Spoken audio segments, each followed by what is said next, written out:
All right. It is a great pleasure to be joined now by the one and only Max Blessed Holloway, or as DC likes to call him, Jerome Max Holloway. And we'll get to that man in a moment. Of course, he's coming off that fantastic win over Calvin Kattar back in January on Fight Island on ABC. Historic on many different fronts, considering what he did inside the cage, considering how big it was for the sport of mixed martial arts. And now here he is a little over a month later, and curious to hear about what is next for him and what is going on with him. So he's kind enough to join us as always. Max, thank you for the time. I appreciate it. Thank you for the time, Ariel. It means a lot, man. So just curious, what's going on with this whole Dr. Pepper thing? Can you explain this to me? Because I see messages being posted between you and DC, and I'm a little confused. I feel like you guys have an inside joke, and the rest of us are on the outside. So can you clear the air on this one?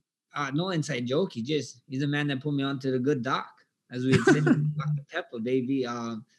The man, I'm telling you, I said it before, I said it again. The man has no blood in his body. It's all Dr. Pepper. It's flowing through the man. The guy is crazy, man. He did an info when he was doing the Ultimate Fighter. He flew me out as a coach, and I was with him for a week or so. And he did a little commercial for me. Like, he was like holding the can and bought it. Like, it's the most craziest thing. Like, we was driving back from the house from the gym to the house. And I remember him like just talking. I don't know how come soda came up, and he started talking about it. And then he brought up Dr. Pepper, and then I never had one. And he was like, "The good doc. We're talking about the good doc, Dr. Pepper." And like, you know how DC is, super animated. And we're on the highway. He pulls off to go to a gas station. He sends somebody that's in the car with us to go run and grab it. And he makes this little info commercial where he's like twisting around and like it's levitating. And he's like, "Max, when this thing touch your lips, is like 23 flavors. Ooh." And then he's like, when you got that vanilla or cherry and you got that 24th flavor, it's a different, he's like, I can really taste it. I was like, man, and ever since that day, changed my life, man. He put me onto a good doc, and we're here now. And that was my first time. People saw the screenshot of it. I texted him, and I texted him 24, baby. I got to taste that 24th flavor, so it was amazing. I love it. And now they're sending him gifts on social media and whatnot. So it's good to be an influencer like you and DC. Okay, so thank you for that. I just wanted to know, by the way, congratulations to you. You just got upgraded with your belt. What are you at now? Purple? I'm a brown belt. I just got my brown belt. Oh, okay. See, I'm colorblind. I can't even tell the difference between purple and brown.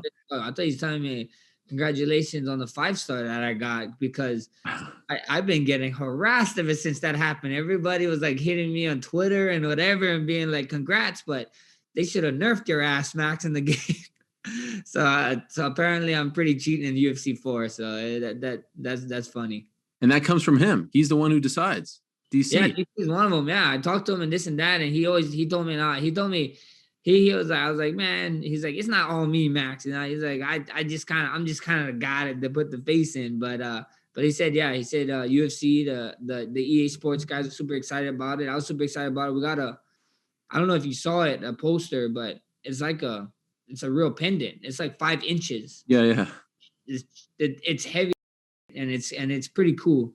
I don't know if it's kind of loud, so I don't know. I kind of want to use it. I don't know if I kind of don't. So it's crazy. It's cool. All right. So a lot of things that are exciting that are going on in your life. I wanted to obviously talk about the fight. We haven't talked since the fight. One thing that was said after your fight, after your win over Calvin Kattar, was best Max Holloway performance of all time. And sometimes we are victims of the moment, right? And we forget what happened 2-3 years ago. How do you feel about that statement? Do you feel like that was your best performance, or do you feel like that's unfair to some of your previous great wins? No, I think that was really my best performance out there. I mean, we get better every time, right? That's what you did, and to do it against a guy like Calvin Kattar, who many hold him as one of the great boxers not in our division, in all of UFC, and to have that performance against him was great, But like I've been telling everybody, it takes two, man. It takes two to tango. Calvin deserves just as much praise as I do, man. He's in there taking it. He's in there giving it too at times. So nothing but respect to him. But I think I really believe that was my best performance for sure. Wow. Okay. Well, that is a big statement considering some of your other performances. You said all the right things going into the fight, But now after the fight, could you tell us, considering how your last two fights went, especially because they were for the belt, did you have a chip on your shoulder? Like, did you have something to prove? Did you want to show people that, Max isn't done and that he really is, and kind of in some people's eyes, the uncrowned champion? Come on now, you had something to prove, right? And I didn't have nothing to prove. I knew what I'm capable of, and I just wanted to show people what I'm capable of. I wanted to show my loved ones what I'm capable of, my coaches, my fiance. She sacrificed so much for me. The whole camp, she does so much for me. She cooks foods for me. She does everything. She takes from me. So I just had a lot to prove. Not to any naysayers. I just had a lot to prove to my loved ones and to my family and everybody who was and to my team who was sacrificing a lot for me. And I went out there and I did my thing. It's just people, performers, whatever, athletes. They just have these nights. These nights that they're just on. And that was one of my nights, man. I just felt on. I felt good. I felt like there's no way. No one in the world was stopping me in that night, and everything went good, and all the gears was turning the right way, and I felt great. That was actually my next question. I've heard athletes talk about this, like basketball players. They say, "Oh, the hoop felt like an ocean, right? Like I just couldn't miss." We've seen this. We've heard this from them. What is it like as a fighter? Can you even describe what it feels like to be in that kind of zone? The zone I was in, I was having the time of my life, man. I was just enjoying. I felt like I when you have a really great cupcake, I guess, and when you take that first bite and you're just like, fireworks and all kind of stuff is going off in your head. That's how it felt, man. It just felt like, man, I could have done everything. I could have done a Karate Kid crane kick, and I think it would have landed. That's just how I felt. I just felt like I was untouchable in there that night. I would imagine as a fighter, like you obviously live for moments like that. Is that almost like a drug now? Like, do you think that you'll always be chasing that feeling? And that now that you felt what it's like to truly be in the zone, do you think this is a feeling, that cupcake feeling is something you'll be searching for the rest of your career? We see what happens. I hate chasing. Stuff. I always like leading. So we go out there and we do all the right things in training camp leading up to the fight. And we go out there and just have fun. I was just having fun, man. Everything that's go away, how big the fight was, ABC and this and that, had so many things that people were saying this and that. I was like, man, I really believe I was here to fight. I was put on this earth to fight. So I'm gonna go out there and show people, and like I've been telling you guys, if that fight night, if you guys wanted people to get into MMA, this is the fight to watch. That was the card to watch, period. I mean, that card was it wasn't just me that did it. That card, we had Punalele, another Hawaiian that did his thing. I mean, the whole main card, even the undercard, was just, I was just fire, the first card of the year, and everybody showed out, and a lot of people was in their bag that night. So I think so. A lot of the other fighters was in zones too. So it was just great. It was just a great all around card and solid performance from all of us fighters. We made a big deal about you guys being the first, group of fighters, MMA fighters, to fight on ABC. Have you noticed a trickle down effect at all? Like, did you after that fight, did you feel like more people were reaching out to you, talking about you when you came home? Like, did it feel bigger than your typical big time UFC pay-per-view fight? Oh yeah. Oh yes. I mean, like I said before, I was telling you guys after the fight, like, there's a lot of pay-per-view guys that would kill to be in that position to fight, to headline and stuff. I know a bunch of guys who would want to be on ABC versus headline and pay-per-view. It's just big. It's different. You get to be among names like Muhammad Ali and Sugar Ray Leonard. All these guys is like, this is in the history books forever. No one's ever going to be able to take that away from me. And I feel it, man. I feel it, from who's who, brand new fans, people hitting me, never ever watched MMA. They watch my fight. And I see them complaining on stuff and be like, first fight I watch is Max's fight, and now I'm watching this, they're comparing fights. I'm like, no, don't worry about it. It gets better, I promise. And it's just crazy. Yeah, it did trickle a lot. It trickled a lot in many different ways, and I'm just enjoying the ride. At any point in that fight, did you think to yourself, they should stop this? He's taking too much damage, whether it's the referee or his corner? Man, it's just when I saw it, I rewatched the fight. I rewatched the fight only one time, and there was moments when he was like, doing the robot and stuff, and he was clearly hurt. But the dude is Boston strong, man. The dude is Boston strong, man. And his coaches know. His coaches see him in the gym, see what he can do, and know what he can do. So, and Herb was giving him a chance. His team was giving him a chance. That I'm nowhere to talk on it. I'm a fighter. I would love to be in there just like how he did, and he just Boston strong, man. They built different, man. Qatar is just built different. That's all I can say. Obviously saw you talking to the broadcasters, and I think DC in particular. Could you hear them throughout the fight? Is that why you wanted to say something to them? Yeah, for sure. We was talking, and when we moved to that side of the cage, and I heard them talking about something about my strikes landing or something. I think so. Max is I think so. Dan Hardy that I heard talking about my significant strikes landing, or I'm landing something at a rate. And then that's like how I said when I turned around, and the first thing I told him was count it up, because I heard them saying that, oh yeah, he's landing this and this. So when I heard that, that's how I was yelling. The first thing I ever yelled was count it up, and I kept punching. So I just wanted him to just keep adding on to the score.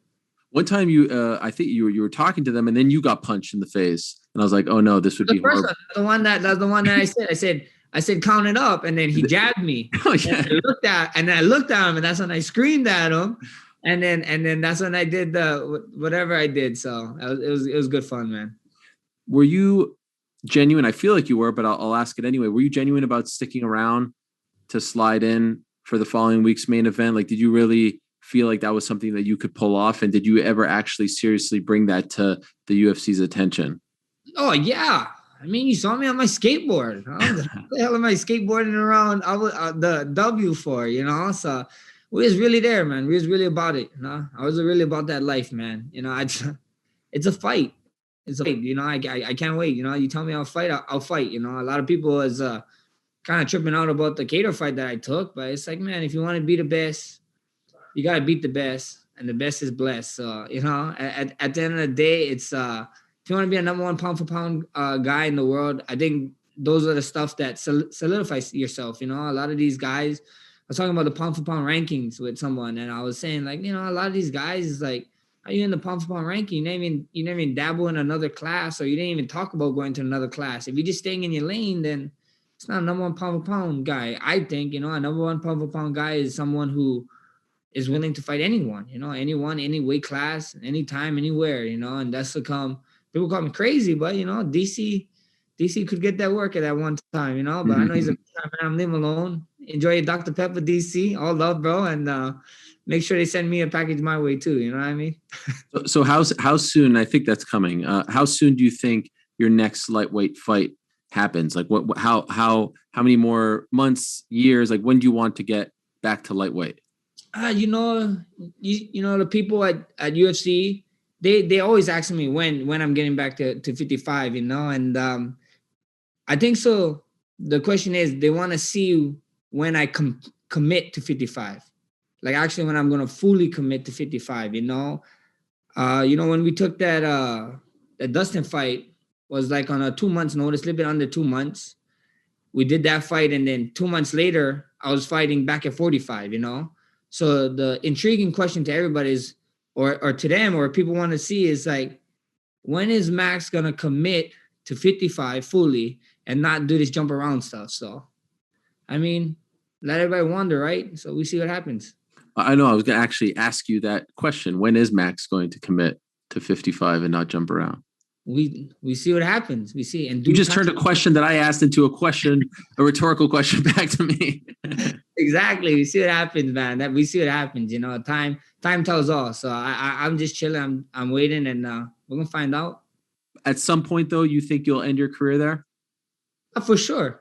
I think at some point. I think so. I end my career around at 55, a fully committed 55, or maybe even a fully committed 70. Who knows? But that's what I see. We see what happens. It's just commitment. My coaches, they want commitment. I want commitment. UFC want commitment. Seems like you want commitment. So I mean, who doesn't? Could I ask? And if you don't want to answer, totally fine. What do you walk around at? Like, how much you weigh right now? I'm in LA right now, so I got the LA vibes right now. So I'm in Hollywood. So Hollywood, you don't really say too much. You just let people. No scales there in your hotel room. No scale. I haven't seen a scale for months. Well, I'm just wondering because like 155, I understand. 170 though is a pretty big jump from where you're at now. Yeah, I mean, you see what happens, you know. Like I said, I love food. DC know I love food. I keep calling them out for eating everything that I work for, and and we see what happens. You know, the time will tell all. And I'm just loving it right now. How was the cut? Like this past cut, how was it for you?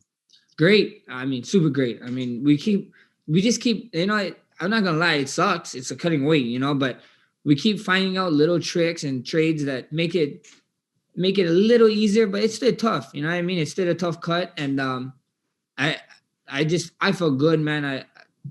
I mean, my strength and conditioning went good. My nutrition went good. Like I said, my fiance really got me on the right track with eating right, and even out of season eating right. So I just, everything is just firing on all cylinders right now. Wanted to ask you a two-part question.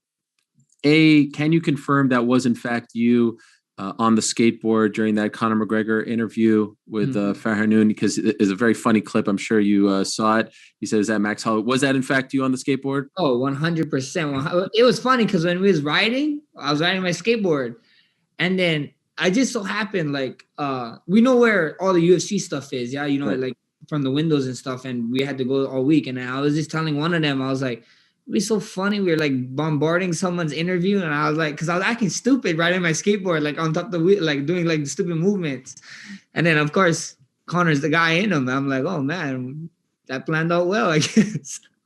Did you actually see him because you were in the same hotel? Did you have any interactions with him? No, I didn't run into him at all. I didn't see him. No, I wasn't able to see him at all. And I only ran into his coach at we was eating dinner at one of the places when we was downstairs. John Kavanaugh, and John had his baby. His baby's a little cute little thing. So that's what's up. Okay. What did you think of his performance against Dustin? What do you think of how that fight played out? I mean, I was tripping out when you see it happen. You know, Dustin went in there, did his thing, and Conor came out and owned it. You know, it's just he did what he did. You know, Conor went out there. Thought so he could do a certain way of fighting with Dustin, and Dustin reminded him that this is MMA. You know, and I think so he got caught a little bit in that mindset of boxing, but Dustin did his thing, man. You can't take nothing away from the man. Yeah. So do you think he needs to maybe go back to his old striking style? That was the big talking point after the fight, that he was too flat-footed, too boxing-like, as opposed to his old bounce. Yeah, you know, his old way, he was a little bit more balanced and a little bit more squatty and, you know, kicky. You know, he got some great kicks. So I don't know, you know, I don't know what he needs to do, to be honest. You know, I just know that he'd be back. He'd be better than ever, like he always does. And we see what happens in the next few months, what happens. Who do you think wins the trilogy? And don't say the best men win. Like, who's your pick? You know both these guys very well. I don't know. You know, it's what guy shows up. You know what I mean? It's what guy shows up that night, you know. And Dustin showed up one night. Conor showed up one night. And we're going to find out who shows up on the third. Okay. So you didn't stick around for the fight, though, right? No, everything was moving or whatever and going, and then UFC ended up being like, yeah, okay, yeah, get out of here before you cause any more trouble. So on your skateboard, so that's what happened. And you were pretty vocal about kind of being that guy that maybe can bring Khabib out of retirement. Is that like if you had a bucket list of the guys that you want to fight before it's all said and done? Is Khabib at the top?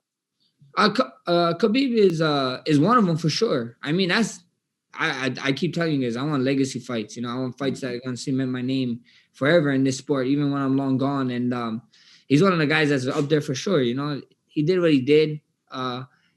He's stood the number one pound for pound fighter in the world, and he's retired. You know, so that says a lot about the man. So I would love to share the octagon. I know we're supposed to did that. We were supposed to run it one time. I you know what I mean? You can call me biased, but I think so. Mine's and his press conference was the best press conference UFC ever saw in his lifetime. So I think it was great. Why do you think it was one of the best?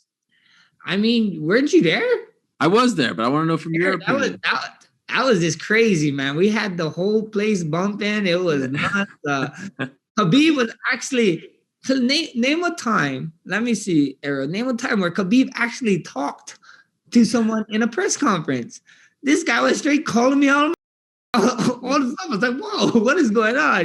So it was good fun. You got to see emotion out of Khabib in that one. Like he usually don't do like, no, I'm just gonna smash you. That's all he says. Right, I mean, right. This guy was actually like, we was having the time of our lives out there. It was a fun one. I don't want you to think that regret. I'm saying regret in the way that most people use the word regret, like, oh, I wish I could have done this differently. But the fact that fight didn't happen and the way it went down a couple of days later, is that a regret, a big regret for you? Like, is that something that you still think about a lot? I mean, not really. I don't really think about it. You live, you let go. It happens. I believe things happen for a reason. That happened for a reason. Wasn't the right time. Wasn't the right place for. I don't know what for. But it wasn't, if it was, I would have made the walk and we would have did it. But, some unfortunate things happened and I'm not gonna stew on it. There's no reason to, I have no control over it. It's time to move on and you gotta move on with it. Okay. And of course I'm delaying the inevitable here, but the biggest question is you're fighting for the belt next, right? Like you're fighting the winner of Volkanovski Ortega. That's not a question, right? Yeah. I mean, Dana was pretty clear on what was next for me after my fight. He did the media and this and that.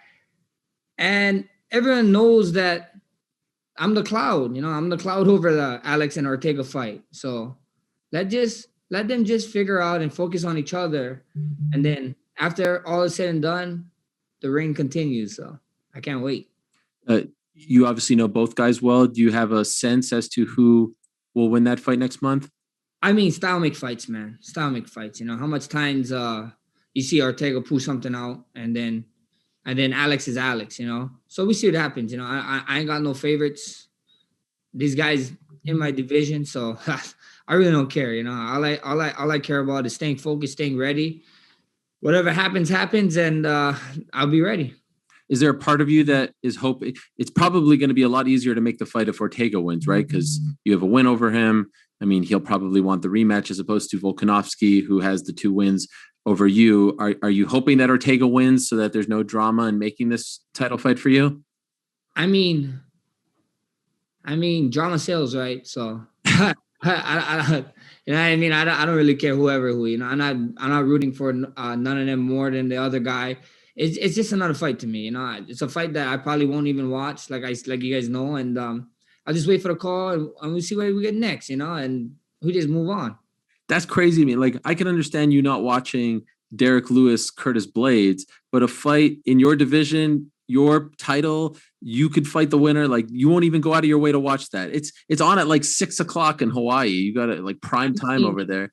I mean, I'll probably be in Verdansk running through some people, Facebook Gaming, Max Holloway official, come through, guys. All right.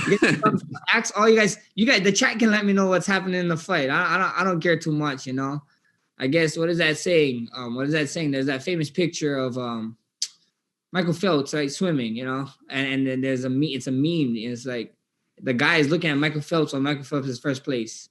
Winners focus on winning, that's all I'm gonna do. I'm gonna focus on me. I'm gonna focus on myself, what I can control, and whatever happens, and whoever do the thing does the thing, and I'll probably have to watch it later because I'm probably getting ready for one of those guys. So we'll see what happens. I was told that there was a no MMA talk rule in the chat, the Facebook gaming chat. Like you can't talk to you about MMA. That's what I was told. Yeah, I mean, I know, Ariel, you came through some of the Facebook stuff with a couple burners. So come on, you probably got banned really quick. That's why, yeah. I mean, they can let me know. I'm not gonna talk to them, but people let me know. We talk here and there about the MMA stuff, but when some people get annoying, like, we got a guy named in there that we call him Kevin, and Kevin drops the hammer all the time, man. He's the hammer guy, so it's super fun. In a perfect world, when would you like to return to action?